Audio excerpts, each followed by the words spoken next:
Hello বন্ধুরা, কেমন আছো? আশা করি তোমরা ভালো আছো আর সুস্থ আছো। আজকে তোমাদের সাথে শেয়ার করতে চলেছি চিকেন পকোড়া রেসিপি। আমি বাড়িতে কিভাবে বানাই সেটাই আজকে তোমাদের সাথে শেয়ার করব। খুবই সহজে বানিয়ে নেওয়া যায় সামান্য কিছু উপকরণ দিয়ে। এই দেখো, চিকেনগুলো আমি ছোট ছোট টুকরো করে কেটে নিয়েছি। আমি এখানে হাড়যুক্ত মাংস নিয়েছি। মাংসগুলো এইভাবে আমি এখানে মুরগির মাংস নিয়েছি। এবার মাংসগুলো সাইড করে রেখে কিছু পেস্ট বানিয়ে নেব। এখানে রসুন নিয়েছি 8 থেকে 10টা, পেঁয়াজ নিয়েছি মাঝারি সাইজের একটা, কাঁচা লঙ্কা নিয়েছি পাঁচটা, আর আদা নিয়েছি 4 টুকরো। এটা আমি ভালো করে পেস্ট করে নেব। তারপরেই আমি চিকেনের মধ্যে পেস্টটা দিয়ে দিচ্ছি। সামান্য কিছু উপকরণ দেব, দেখো তাতেই কত সুন্দর খেতে হয়, দেখতেও খুব ভালো হয়। পরিমাণ মতো লবণ, আর হাফ চামচ হলুদ, 1 চামচ লঙ্কার গুঁড়ো, আর দেবো 1 চামচ ভিনিগার, আর 1 চামচ সয়া সস। তারপরেই 1 চামচ টমেটো কেচাপ দিয়ে দিলাম, দিয়েই একটা ডিম দিয়ে দিলাম। এবার ভালো করে আমি মাখিয়ে নেব। বড় থেকে ছোট সবারই খুব পছন্দের এই খাবারটা। সন্ধ্যেবেলা চা কফির সাথে খুব ভালো লাগে খেতে, বা শুধু শুধু মুখরোচক হিসাবে খাওয়া যায়, খুবই ভালো লাগে।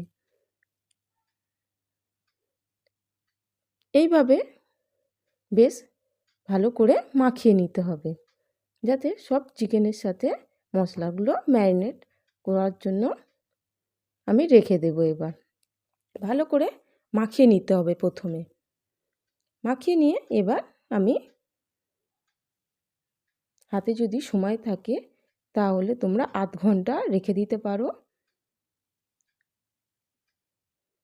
আর যদি তোমরা একটু বেশি সময় নিয়ে রাখতে চাও তাহলে 1 থেকে 2 ঘন্টাও রেখে দিতে পারো।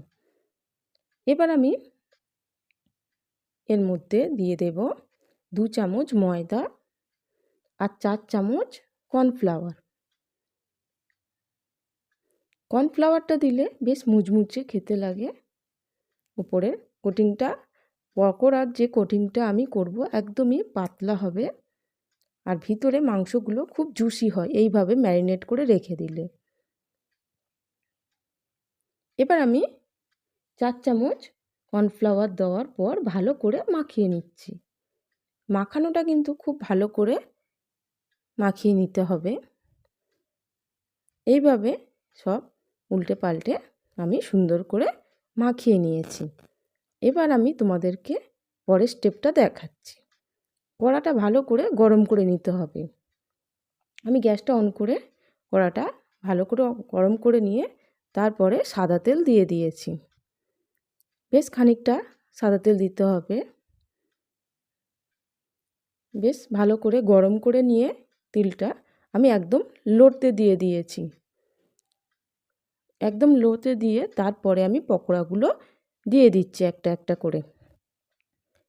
পকোড়াগুলো কিন্তু একদম লো হিটে ভাজতে হবে, না হলে ওপর থেকে রঙটা চলে আসবে আর ভিতরে কিন্তু মাংসগুলো কাঁচা থেকে যাবে। একটু সময় নিয়ে, ধৈর্য নিয়ে পকোড়াগুলো কিন্তু ভেজে নিতে হবে। এবার আমি সব পকোড়াগুলো ভেজে নিচ্ছি, দেখো এক এক করে।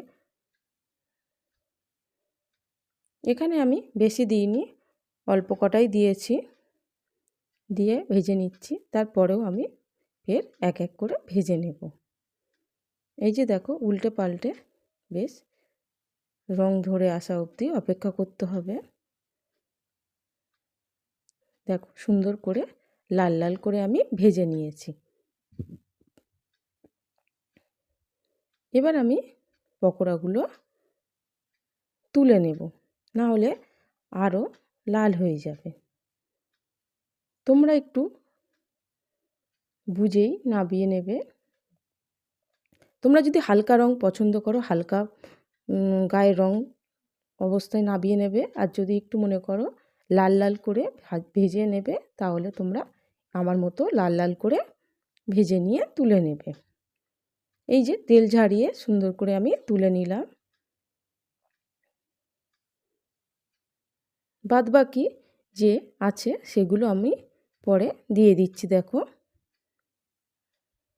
এইভাবে বাড়িতে বানিয়ে সহজেই তোমরা খেতে পারো। আর আমার চ্যানেলের যেসব রান্নাগুলো আছে খুবই সহজে আমি দেখানোর চেষ্টা করি, যাতে তোমরা বাড়িতে বানিয়ে খেতে পারো। সামান্য কিছু উপকরণ তোমাকে তো দেখালাম সামনেই, বেশি কিছু লাগে না এই চিকেন পকোড়াটা বানানোর জন্যে। সামান্য কিছু উপকরণ দিলেই হয়ে যায়। আশা করি বন্ধুরা আমার এই রেসিপিটি তোমাদের ভালো লেগেছে। ভালো লাগলে প্লিজ আমাদের চ্যানেলটিকে সাবস্ক্রাইব করে রাখবে, আর লাইক কমেন্ট শেয়ার করতে একদম ভুলবে না।